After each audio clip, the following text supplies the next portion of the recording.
Hər vaxtınız xeyir dostlar, siz Cavanşir YouTube kanalına baxırsınız. Polşadan ən son və vacib xəbərlərlə qarşınızdayım. Polşa Azərbaycanlıları Şurası Novruz bayramı keçirməyi planlaşdırır. Musiqi və əyləncə dolu bayram tədbiri 21 martda paytaxt Varşavada keçiriləcək. Daha ətraflı məlumatı 42events.pl saytında əldə eləyə bilərsiniz. Dünyaca tanınmış aktyor Jesse Eisenberg Polşa vətəndaşlığı alıb. Polşa prezidenti Andrzej Duda Birləşmiş Ştatlara səfəri zamanı onunla görüşüb və pasportu təqdim edib. Eisenbergin sözlərinə görə bu onun üçün böyük əhəmiyyət kəsb eləyir. Məşhur Hollywood aktyorunun Polşa vətəndaşlığı almağı eyni zamanda Polşa mədəniyyəti üçün də vacib hesab olunur. Bu arada Jesse bu il Polşaya əsir olunmuş Əsl Ağrı filmində baş rolu canlandırıb. Aktyor Polşa vətəndaşlığı aldığı günün sabahsı Polşada ümumi hərbi hazırlıq elan olunub. Jesse Amerika şoularının birində bu barədə danışarkən bildirib, Polşanın hərbi hazırlığa başlamasından narahatam, çünki bütün kişilər bu hazırlığı keçməlidir. Bu açıqlamanı Polşanın baş naziri Donald Tusk özünün X sosial şəbəkəsindəki hesabında cavabsız qoymayıb.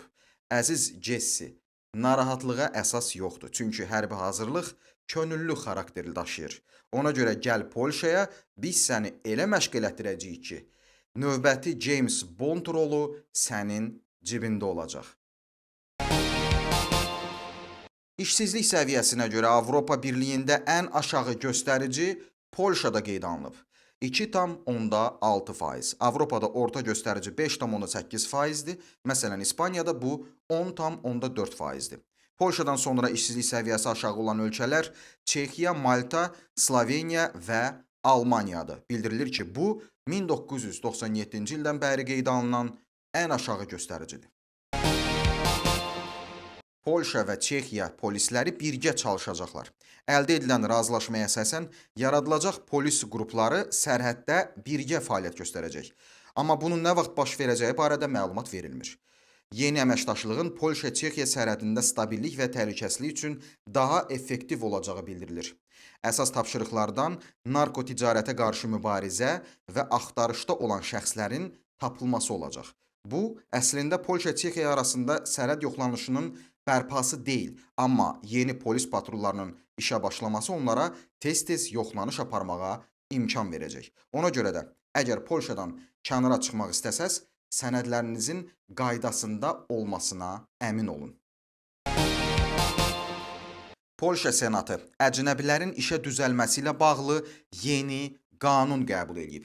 Yeni qaydalara görə iş agentlikləri vasitəsilə çalışan xaricilər nəinki umova praca, yəni əmək müqaviləsi, hətta umova zlečeniya, yəni xidməti müqavilə ilə də işləyə bilərlər. Əksər deputatlar bu qanunun leyhinə səs verib. Daha əvvəl isə bildirilmişdi ki, umova zlečeniyanın ləğv olunması üçün hökumət hərəkətə keçib. Lakin Senat əvvəlki qərarı saxlayıb və bundan sonra agentliklər hər iki müqavilə ilə əcnəbi vətəndaşları işlə təmin edə bilərlər. Yenilik isə bundan ibarətdir ki, iş izni üçün işçinin məhkumluq arayışı tələb olunacaq. Bundan başqa, ancaq müraciətçilərə iş izni çıxartmaq istəyən və heç bir fəaliyyəti olmayan şirkətlərə iş izni çıxarılmayacaq. Eyni zamanda iş izinləri tam olaraq elektronlaşdırılacaq. Bu da şəffaflığı daha da artıracaq və vizadan imtina hallarını azaldacaq. Şengen zonası daha da böyüyür. Cənubi Kipr 2026-cı ildə Şengen zonasına daxil olmağa hazırlaşır.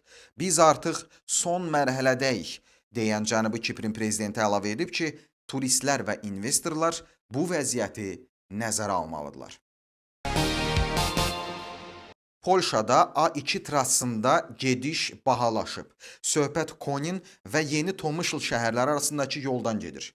İndi mini avtomobili idarə edənlər öncəkindən 6 zlot çox ödəniş etməli olacaqlar. Bu ilin sentyabrından Polşa məktəblərində yeni fən tədris olunmağa başlayacaq. Sağlamlıq maarifləndirilməsi və vətəndaşlıq maarifləndirilməsi. Sağlamlıq maarifləndirilməsi dərsində iştirak məcburi olmasa da, vətəndaşlıq maarifləndirilməsində dərs məcburi nəzərdə tutulub. Avropa Komissiyası qanunsuz miqrantlarla bağlı yeni təklif ortaya qoyub. Qeyri-legalların Avropa ərazisindən geri qaytarılması üçün yeni vahid mexanizm yaradılacaq. Onların müvəqqəti saxlanması üçün üçüncü ölkələrdə mərkəzlərin yaradılması nəzərdə tutulub. Polşada daimi oturum almaqda dəyişiklik.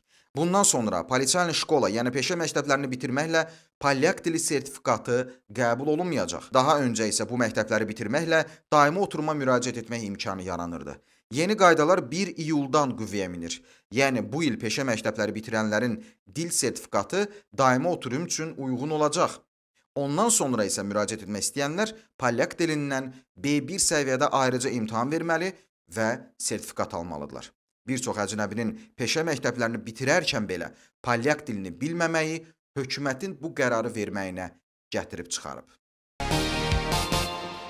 Və salam. Polşadan mənim sizə hələlik çatdıracaqlarım bu qədər. Polşada nələr baş verir? Ən son məlumatları bilmək istəyirsinizsə, Cavanşir YouTube kanalını izləməkdə davam edin. Sağ olun.